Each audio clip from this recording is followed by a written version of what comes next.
Hello there, how's it going?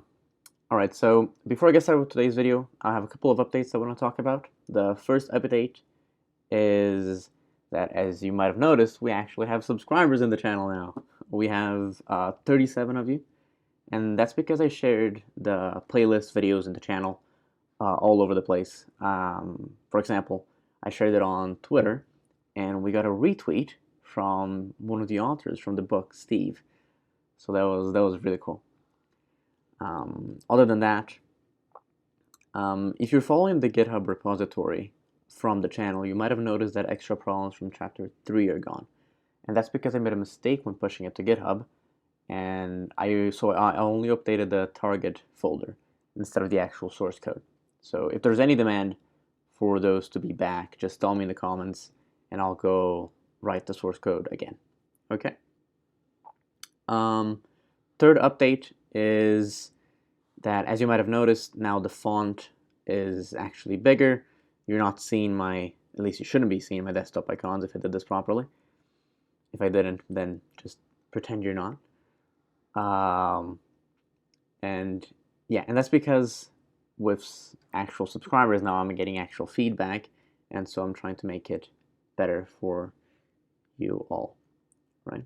Another thing is I'll be trying my best to split these videos into sections or even like more videos, just so that it's not as annoying to watch, and so that it doesn't get as monotone as I go. Okay.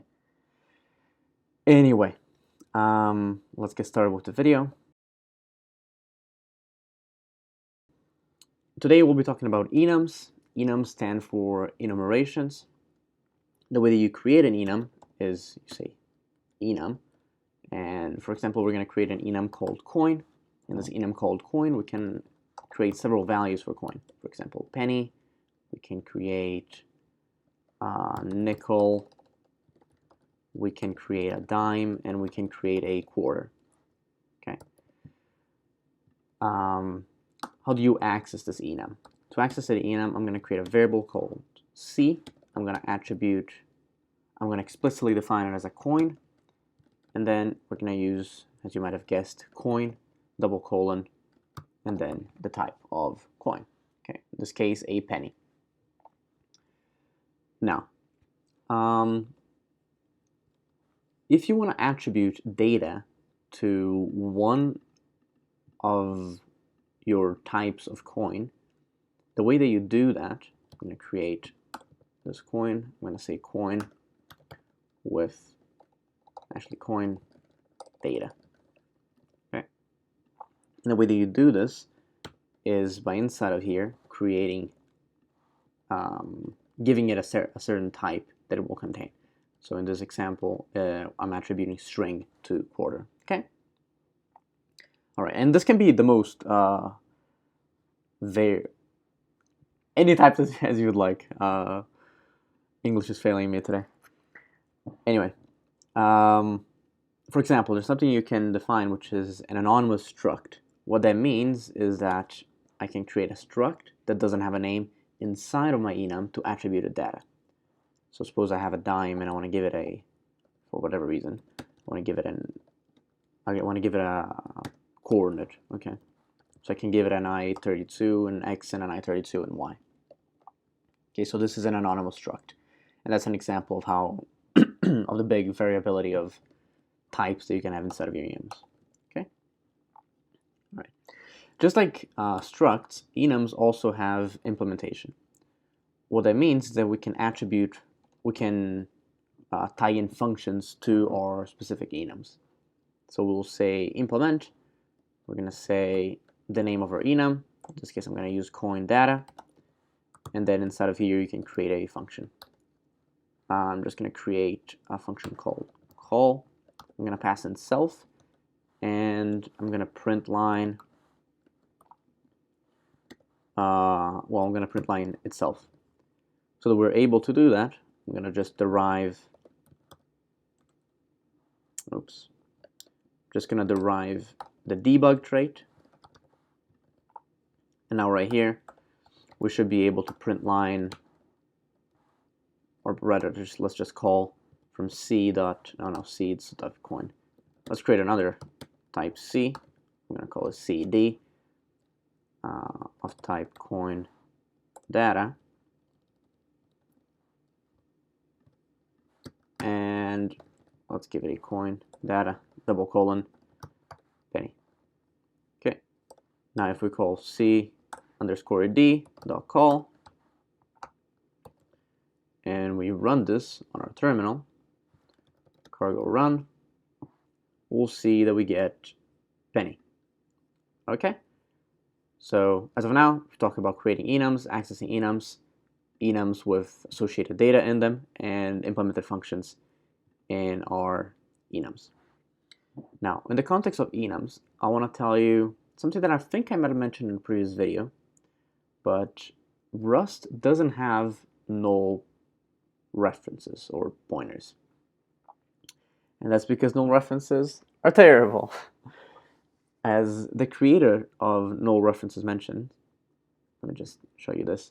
I'm not going to get into too much of detail, but null references, he calls it the $1 billion mistake.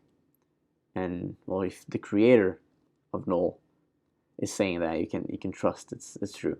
I'm going to put this link down in the comments, and you can take a look to and learn by yourself why null references are so terrible. But anyway, moving forward, while null references are terrible, the idea of a null isn't so bad. And to try and get the best of both worlds, Rust has an enum called option. What options allows us to do is to still maintain the concept of a null. Okay.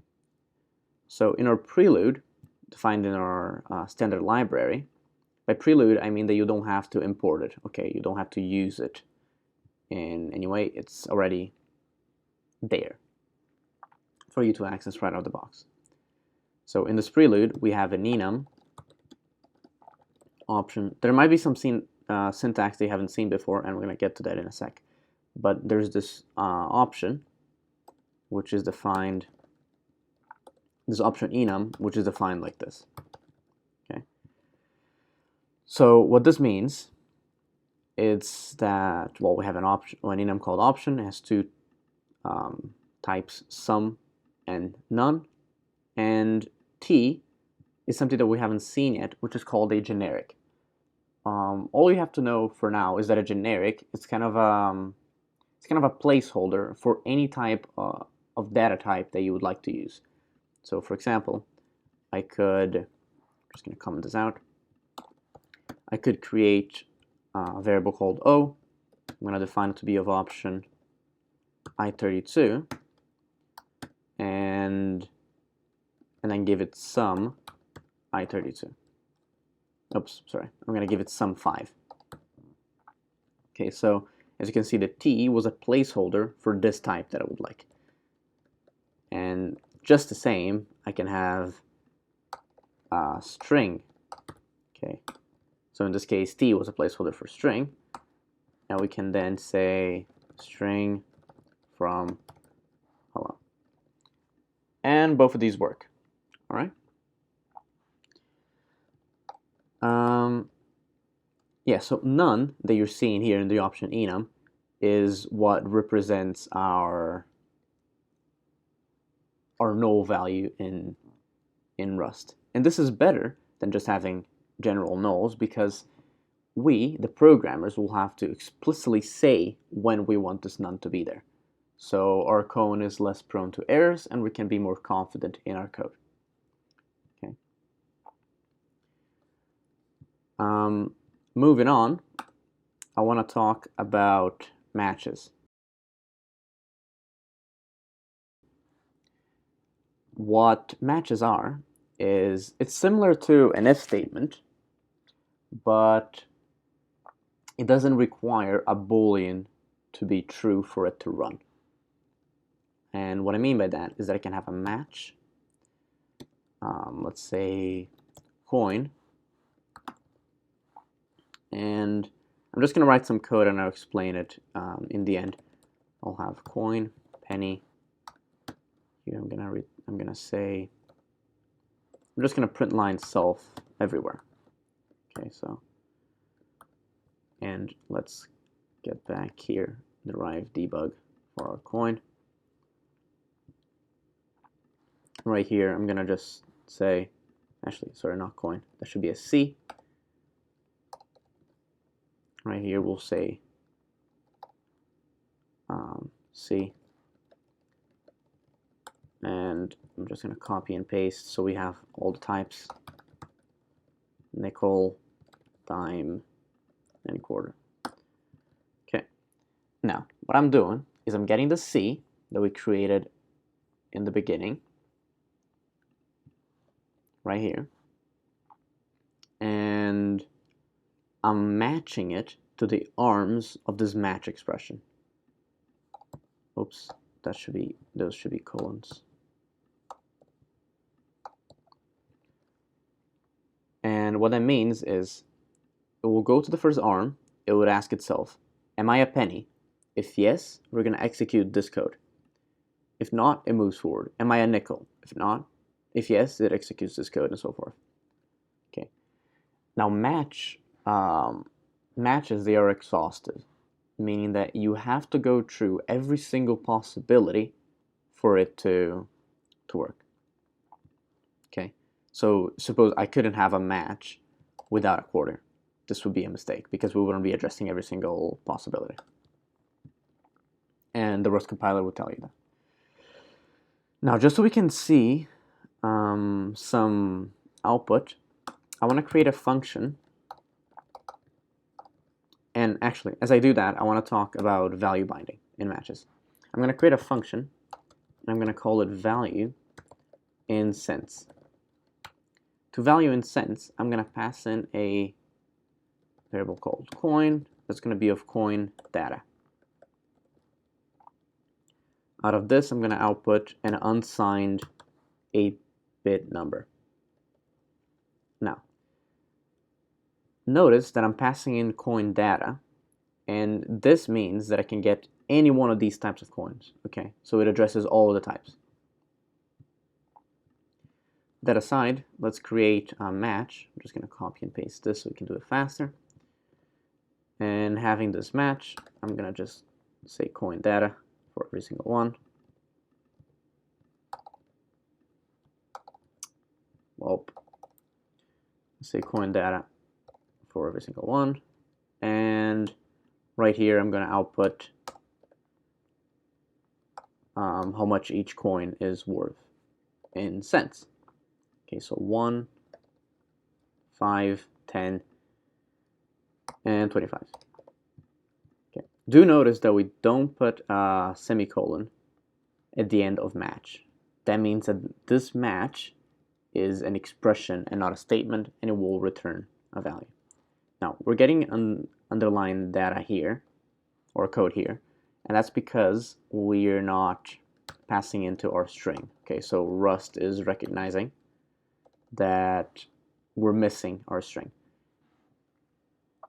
And instead of writing string as I was doing it before here, what we gotta do is we gotta create a new variable. In this case, I'll call it some string. And now this some string variable is gonna be binded to whatever data we have in our quarter. Okay. So in here we had a penny, but suppose we had a quarter, and we had a string from, I don't know, lucky quarter. Okay. Now this value, string from lucky quarter, would get binded to some string, so we can access it in the match arm. Now I could then print whatever string I have in here. So I could say whatever. I could say some string. Yeah. Now we can run this function. Probably shouldn't have this. There we go. And I grab it here. Okay. Now what I'm going to do is I'm just going to call this function with our cd dot actually value in cents. I'm going to pass in our CD. Okay, so what this is going to do is, should be coin. We're going to receive our coin. We're going to match it to penny. Is it a penny? No, go forward. Is it a nickel? No, go forward. Is it a dime? No, go forward. Is it a quarter? Yes. Bind our quarter string to our variable sum string. Print it. I don't need the debug tray here. And output 25. So I could even say let VC equals value in cents. Then later we could print line. We could print line our VC. Okay, so if I come here and I cargo run, we get errors, of course, because I forgot a semicolon. Is that it?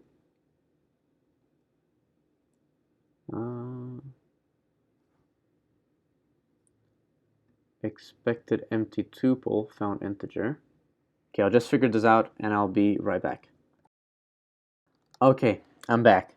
The problem was just that we forgot to put this curly bracket here, so it was matching this to this, and it wasn't seeing the last return value. Okay, but if we come back here now and we say cargo run, we'll see that we have a quarter, like a quarter, penny, like a quarter, and 25 as expected. Now we're almost done with this video. The last thing that I want to talk about is if, let, else. What if, let, else are, or is just a more concise match when you just want to match one type and ignore the rest. And that's done. Hi. A bit of a break in the video, but I came back to this. I wanted to redo it using the option enum, just so you can see more examples of how the option enum could be used. So, all right. The way that we do it is, let's create this let one. We're going to give it an option. What was the initial one we had? Actually, let's just use the initial one we had. We had an option O sum 5. It was an I32. Okay, let's make it an IU8. Okay. Now we're going to get our if let. We're going to be using whatever value we would like that we would usually have in the left-hand side of our match. So I want to use sum 5. If this is equals, notice just one equal sign to the value we want to match, we'll execute this. Yay. So what this is doing is we're throwing away the exhaustive search of the match to just evaluate one possible choice. In some cases this is useful, in others it isn't, and you totally want to use a match, and that's absolutely fine. So yeah, let's print this. Let's see. We get our yay because the two values are equal to each other. Okay. Something else that we can have is we can also have an if, let, else. What this allows us to do is, if it matches, do this. If it doesn't, if it's any other value, then we do this. No. So if I had this be sum 6, no. All right. Now, in the context of if, let, else, I want to mention something else that you can do in matches, which is quite useful. Now, suppose that I want to use match with U8 values. Okay. So I'm going to create this sum U8 value. I'm going to explicitly say that it's a U8. I'm going to give it the value of 0. Actually, as I'm here, I'm going to show you a short notation for explicitly defining that this is a U8. I can say 0 U8 for a shorthand explicit definition that this variable is going to be a U8. Now, we're going to use a match on this sum U8 value. If it's 1, we want to run I want to run, I don't know, print line, say that it's a 1. If it's 2, want to print line, say that it's a 2, and so forth. And I don't want to check every single U8 value, right? So what Rust allows us to do is to have a placeholder for any other types of conditions, and that's an underscore. So we can say underscore. This means if these two are unmatched, we always run this. So we'll say print line, I don't know. Okay. And now, come in here. Our U8 value is a 0, so it should print, I don't know.